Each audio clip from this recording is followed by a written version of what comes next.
Je cite donc Donald Trump. On a eu des discussions très bonnes et très productives avec le président Poutine de Russie hier. Donc là, il veut parler du fait que son envoyé spécial était à Moscou hier.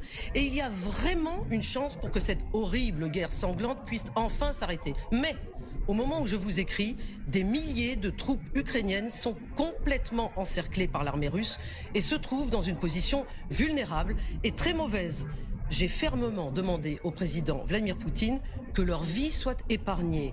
Ce serait un horrible massacre du genre qu'on n'a jamais vu depuis la Deuxième Guerre mondiale, que Dieu les garde tous. Alors il y a eu bien évidemment une réponse, on va y venir tout à l'heure, une réaction de la part de Kiev, mais pour le moment nous partons à Moscou, où nous sommes en direct avec Jérôme Garraud. Jérôme Garraud, bonsoir, vous êtes évidemment le correspondant de LCI TF1 à Moscou, merci d'être là, bonsoir Jérôme.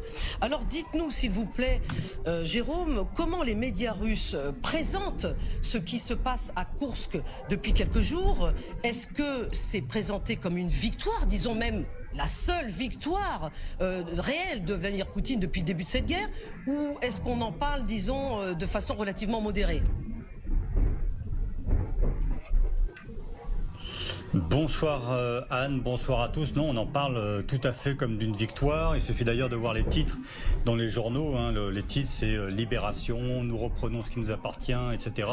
Je regardais un petit peu la télévision. Vous avez ces images de la ville de Soudja complètement dévastée, avec les babouchkas, donc les grands-mères qui sortent de leur maison, qui tombent dans les bras des soldats russes en pleurant. Bon, je regardais un petit peu la télé russe. C'est ce qui était à l'ouverture. C'est ce qui faisait les titres des journaux hier midi, hier soir, malgré la réponse de Vladimir Poutine. Ce soir encore, une large partie des journaux y était consacrée. Alors, les médias d'État en font beaucoup parce que vous avez quand même une succession d'événements là. Déjà, c'est une victoire russe, vous le disiez. La ville de Soudja était très bien fortifiée, donc on ne s'attendait pas à ce que l'armée russe avance aussi rapidement. Ensuite, vous êtes sur la terre russe.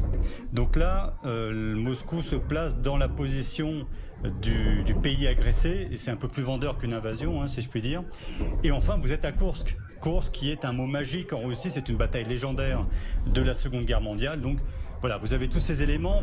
La cerise sur le gâteau, c'est Donald Trump, l'homme le plus puissant du monde, le président américain qui en est réduit à, pas supplier, mais vraiment demander comme un service à Vladimir Poutine d'épargner la vie des soldats ukrainiens qui se trouvent dans cette oblast de Koursk. Et évidemment, Vladimir Poutine, grand chef magnanime, annonce ce soir qu'il garantit la vie des soldats qui se rendront. Donc voilà, vous avez ce télescopage de tous ces événements qui font de l'actualité de Koursk pour les médias d'État russes